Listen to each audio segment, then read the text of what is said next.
પ્રકરણ 5 દુનિયા જોવાનો રસ્તો.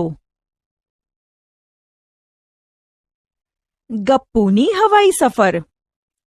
ગપ્પુ નાનકડો બહાદુર ઉંદર હતો. એક દિવસ તેણે જોયું કે બાળકો એક ગેસના મોટા ફુગ્ગાથી રમી રહ્યા હતા. ફુગ્ગો ઊંચે ઉડીને છતને અડી ગયો. ગપ્પુ રોમાંચિત હતો. તેને વિચાર આવ્યો. બીજા દિવસે જ્યારે બાળકો શાળાએ ગયા ત્યારે ગપ્પુ ફુગ્ગાની દોરી પર ચડી ગયો.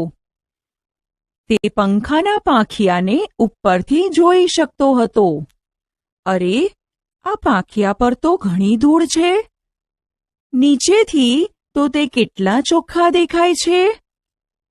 નીચેથી પંખો આવો દેખાશે. ગપ્પુએ નીચે જોયું તો તે પથારી, ખુરશી, એક ટેબલ પર પુસ્તકો તથા બીજા ટેબલ ઉપર બોટલ, જગ અને ફળ વગેરે જોઈ શક્યો. આ બધી વસ્તુઓને ઉપરથી જોતા કેવી દેખાય છે તે અહીં બતાવેલ છે. મૂર્ખ ચિંકી ચીઝ શોધી રહી હતી, પરંતુ તે જગ પર મૂકેલું ચીઝ જોઈ શકી નહીં.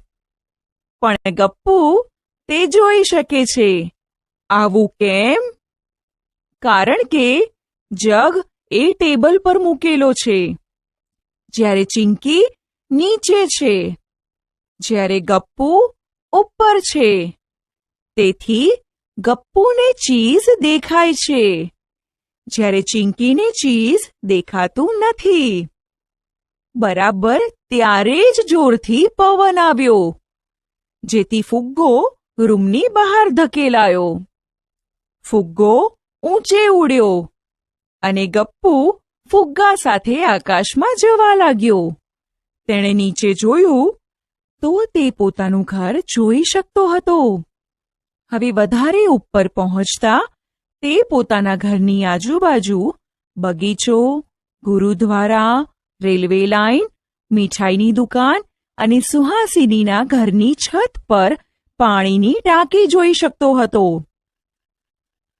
રેલવેના પાટા પર પેલું કોણ છે? તે પેલી જાડી મોન્ટી બિલાડી છે. હા, અહીંથી તો તે મોટા સફેદ ઉંદર જેવી દેખાય છે. જ્યારે હું મારા ઘર ફરતે દોડું છું ત્યારે તે ખૂબ મોટું લાગે છે, પણ અહીંયાથી ખૂબ નાનું. આવું કેમ? કારણ કે જ્યારે તમે ઘર ફરતે દોડો છો ત્યારે તમે ઘરની નજીકમાં હોવ છો.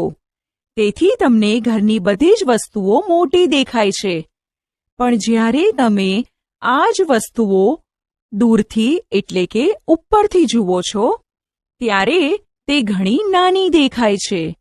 આમ કોઈ પણ વસ્તુને નજીકથી કે પાસેથી દેખતા મોટી દેખાય છે, જ્યારે દૂરથી જોતા તે જ વસ્તુ નાની દેખાય છે.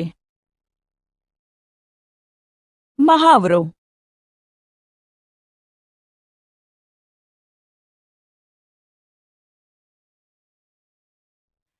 યમ્મી મીઠાઈની દુકાન અહીં છે તે તો મને ખબર જ નથી. ફુગ્ગો વધુ ને વધુ ઉપર જઈ રહ્યો હતો. ગપ્પુને નવાઈ લાગતી હતી કે દુનિયા તો કેટલી મોટી છે. હવે તે ઘણા બધા ઘર, શેરીઓ, રસ્તાઓ અને બસ જોઈ શકતો હતો. અરે વાહ! પેલી ટ્રેન અહીંથી લાંબા ખોખા જેવી દેખાય છે. આ મોટરો અને બસ અહીંથી ખૂબ નાની દેખાય છે, જાણે કે રમકડા અને લોકો કીડીઓ જેવા. અચાનક મોટો અવાજ થયો, ફટ! અને ફુગ્ગો ફૂટી ગયો અને નીચે નીચે આવવા લાગ્યો અને દરેક વસ્તુ મોટી મોટી દેખાવા લાગી. ધડામ કરતો ગપ્પુ રેલવેના પાટા પર પડ્યો. તે અને બીજા ઉંદરો પોતાની પાછળ દોડી રહેલી ઘાતકી મોન્ટીથી પોતાની જાતને બચાવવા રેલવેના પાટા પર દોડવા માંડ્યા.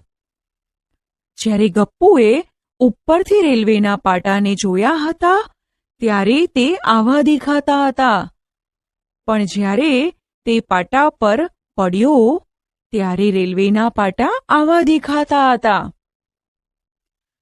અરે, વસ્તુઓને જ્યારે ઉપરથી અને બાજુમાંથી જુઓ છો ત્યારે તે જુદા પ્રકારની દેખાય છે.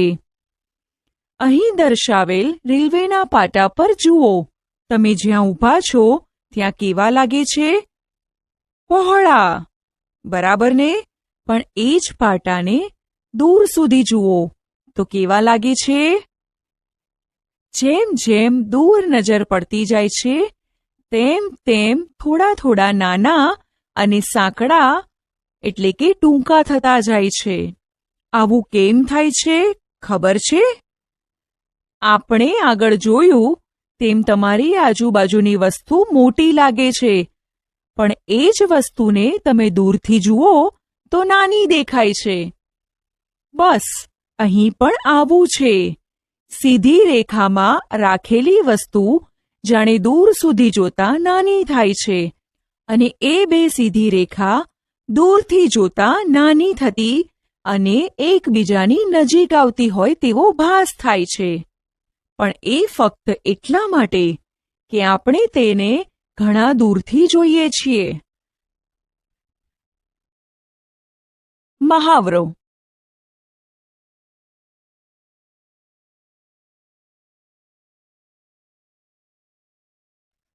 તમને ગપ્પુના ઘર પાછળનો બગીચો યાદ છે? અહીંયા તે બગીચાનું મોટું ચિત્ર છે. તેને ધ્યાનથી જુઓ અને પ્રશ્નોના જવાબ આપો. 1.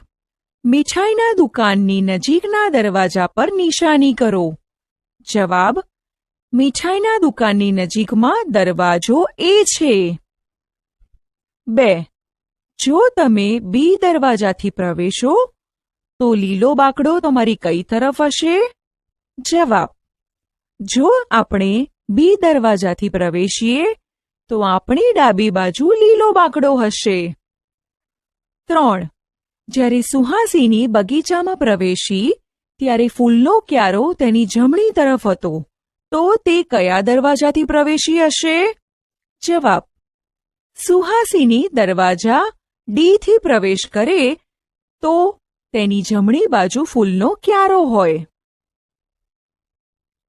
ઇસ્માઇલનું ઘર.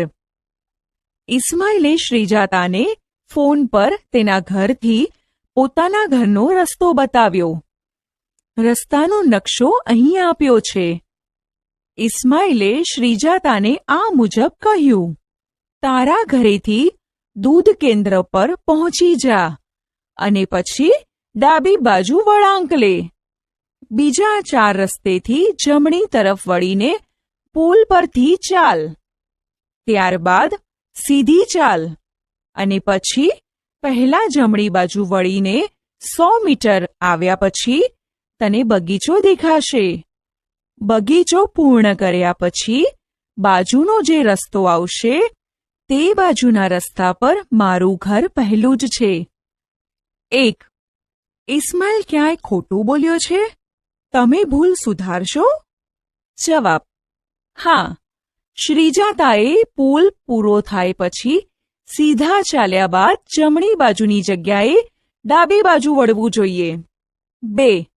જો ઇસ્માઇલ દ્વારા બતાવેલ રસ્તા પર શ્રીજાતા ચાલે તો તે ક્યાં પહોંચે તે દર્શાવો.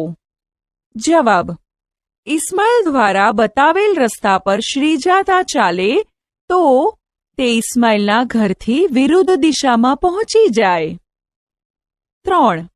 ઇસ્માઇલના ઘરેથી શ્રીજાતાના ઘરે જવાની દિશાઓ લખો. જવાબ: ઇસ્માઇલના ઘરેથી શરૂઆત કરીએ તો પહેલા જમણી બાજુ વળીને સીધું ચાલવું. પહેલા 4 રસ્તેથી જમણી તરફ વળીને પુલ પરથી ચાલો. ત્યારબાદ સીધું ચાલો. પછી ડાબી બાજુ વળીને સીધું ચાલો. પહેલા 4 રસ્તા પર ન વળતા સીધા જ ચાલતા બીજા 4 રસ્તાથી જમણી બાજુ વળતા થોડું ચાલતા જે ગુલાબી રંગનું ઘર દેખાય તે શ્રીજાતાનું ઘર છે. ગિબલી અને મોટું ખોખું. અગાઉના ધોરણમાં ઘણી ગમ્મત પુસ્તકમાં ગિબલી કીડીની વાત આવતી હતી. યાદ છે ને? એક દિવસ ગિબલીએ પોતાના રસ્તામાં આ પ્રમાણે દેખાતું એક મોટું ખોખું જોયું. ગિબલી તેના ફરતે ચાલી અને ડાબી તરફ વળી. હવે તેણે મોટા ખોખાની બીજી સપાટી જોઈ. ગિબલી મૂંઝાઈ. આ તે કેવું ખોખું? તેણે કપ ઉપર ચડીને જોવાનો પ્રયત્ન કર્યો. ખોખું આવું દેખાતું હતું. આ ખોખા જેવી વસ્તુએ આપણો રમવાનો પાસો છે, જેમાં 1 થી 6 નંબર અંકિત કરેલા હોય છે. આ ખોખા ઉપર વિરુદ્ધ દિશાના અંકોનો સરવાળો 7 થવો જોઈએ. 1. 5 અંકની વિરુદ્ધ દિશામાં કયો અંક હશે? જવાબ: વિરુદ્ધ દિશાના અંકનો સરવાળો 7 થવો જોઈએ. એટલે કે અંક 5માં 2 ઉમેરતા 7 મળે. આમ અંક 5ની વિરુદ્ધ દિશામાં 2 અંક હોય. 2. આપેલ ખોખાને ખોલતા કેવું દેખાશે? સાચું ચિત્ર શોધો. જવાબ: આપેલ ખોખાને ખોલતા આવું દેખાશે તથા સાચું ચિત્ર એ છે.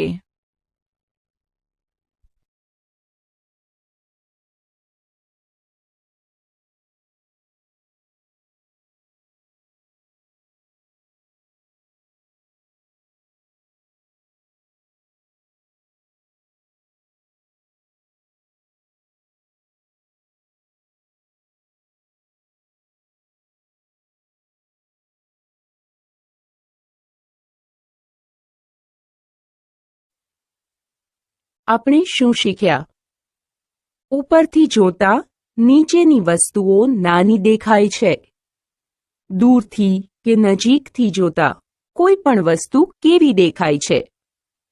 કોઈ પણ વસ્તુ ઉપરથી, બાજુથી અને સામેથી દેખતા કેવી દેખાય છે? નજીકના સ્થાનનું નકશા સ્વરૂપે નિરૂપણ કરતા. રમવાના પાસાની ગાણિતિક સમજ મેળવી. એટલે કે પાસાના સામસામેના અંકોનો સરવાળો 7 થાય છે.